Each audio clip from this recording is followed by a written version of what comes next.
Bienvenido a un video sobre la segunda derivada de ecuaciones paramétricas. Los objetivos de este video son determinar la segunda derivada de las ecuaciones paramétricas, y luego también determinar cuando una curva escrita en forma paramétrica es cóncava hacia arriba o hacia abajo. Entonces, en el video anterior, hablamos sobre cómo determinar la primera derivada de las ecuaciones paramétricas, y ahora hablemos sobre cómo encontramos esta segunda derivada. Esta primera parte debería parecer muy familiar.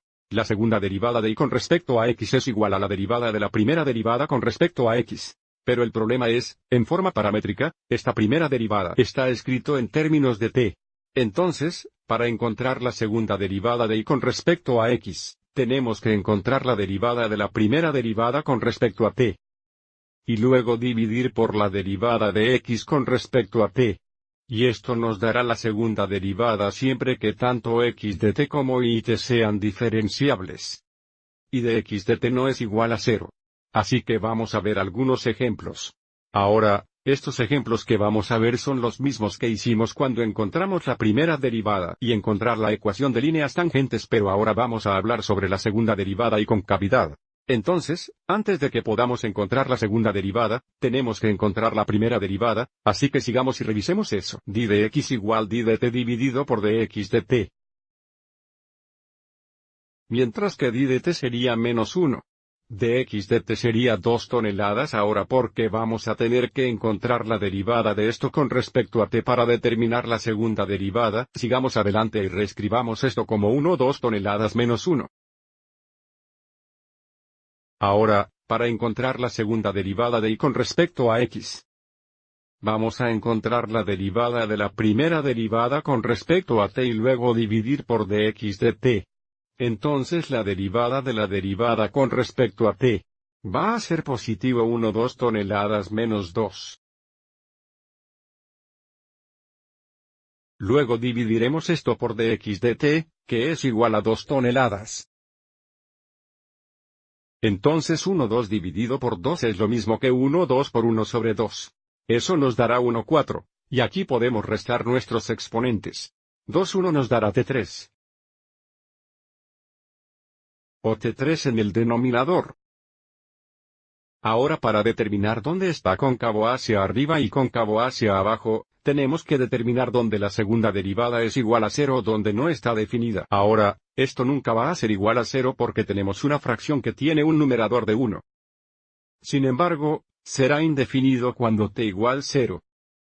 Así que ahora usamos t igual 0. Y dividimos los intervalos de todos los valores posibles de t, y luego determinamos el signo de la segunda derivada en cada uno de esos intervalos. Bueno, no hay restricciones en t, por lo que t se define desde infinito negativo hasta infinito positivo. Eso significa que tendremos dos intervalos. El primer intervalo será de a 0, y el segundo intervalo será de 0 a.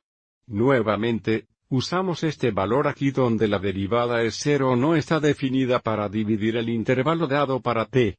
Ahora vamos a determinar el signo de la segunda derivada en cada uno de estos intervalos. Y luego, a partir de ese signo, podemos determinar si es cóncavo hacia arriba o hacia abajo en ese intervalo dado. Entonces usemos t igual menos 1. Y subtitúlelo en nuestra segunda derivada.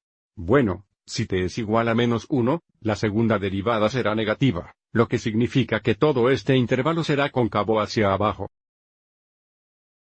Y usemos t igual 1 de este intervalo cuando t es 1.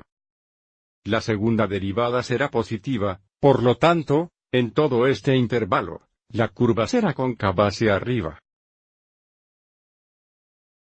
Así que para resumir esta curva será CCD.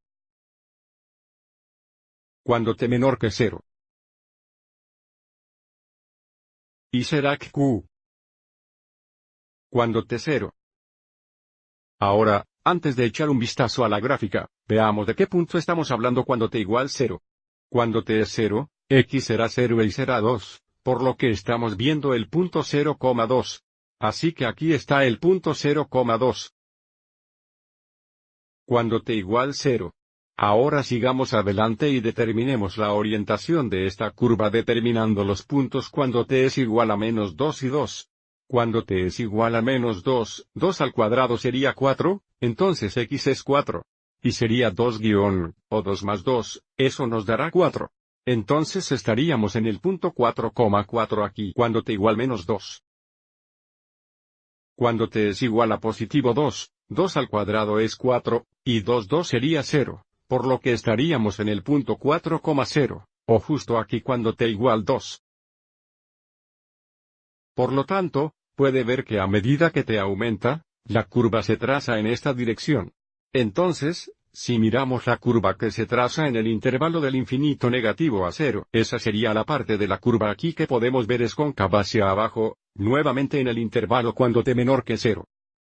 Y luego, cuando t está en el intervalo de 0 a infinito positivo, trazamos esta parte de la curva que nuevamente verifica nuestro trabajo porque esta parte es cóncava hacia arriba. Cuando t 0. Así que debemos ser un poco cuidadosos con esto porque estamos definiendo los intervalos de concavidad con respecto a t, y estamos analizando el gráfico en el sistema de coordenadas x, y. Vayamos a ver un segundo ejemplo, la misma pregunta, excepto que ahora t está en el intervalo cercano de 0 a 2π, así que sigamos adelante y comencemos por encontrar la primera derivada. D de t sería 4 cos.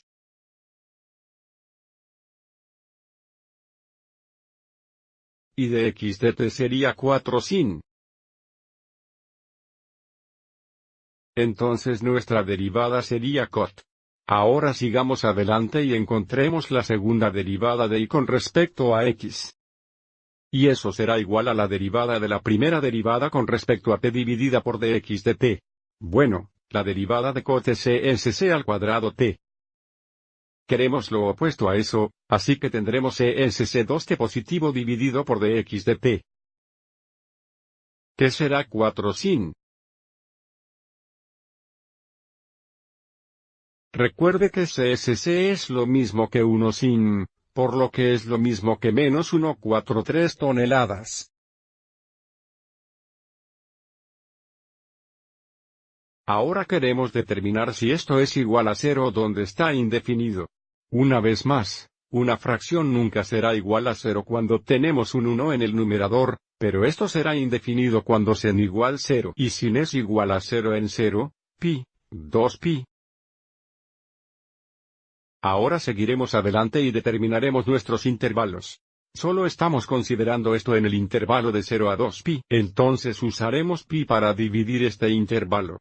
El primer intervalo será d, y el segundo intervalo será d. Ahora determinaremos el signo de la segunda derivada en cada uno de estos intervalos y luego sacaremos nuestras conclusiones. Entonces, para este intervalo, consideremos pi sobre 2. Bueno, el signo de pi sobre 2 es igual a 1, así que tendremos menos 1 sobre 4 multiplicado por 1. Bueno, por supuesto, eso será negativo. Eso nos dice que la curva será cóncava hacia abajo en todo este intervalo. Y ahora consideremos 3pi sobre 2 para este segundo intervalo. Bueno, el signo de 3pi sobre 2 sería menos 1, y menos 1 en cubos sigue siendo menos 1. Entonces tengo menos 1,4. Eso será positivo. Entonces eso nos dice que la curva será q en este intervalo. Así que de nuevo solo para resumir será 200 da 1. En el intervalo abierto de 0 tpi. Será 200 ap. En el intervalo de pi t menor que 2pi. Observe que la pregunta pide intervalos abiertos. Ahora, cuando veamos este ejemplo, recuerde que t realmente representa el ángulo al que nos referimos. Por lo tanto, debería ser cóncavo hacia abajo en el primer y segundo cuadrante y cóncavo en el tercer y cuarto cuadrantes. Avancemos y echemos un vistazo. Cuando t está entre 0 y pi, estamos viendo esta parte de la curva, que es cóncava hacia abajo. Y cuando t está entre pi y 2pi, podemos ver que es cóncavo. Y ahí vamos. Se nos acabó el tiempo, así que veremos el tercer ejemplo en la segunda parte. Gracias por ver.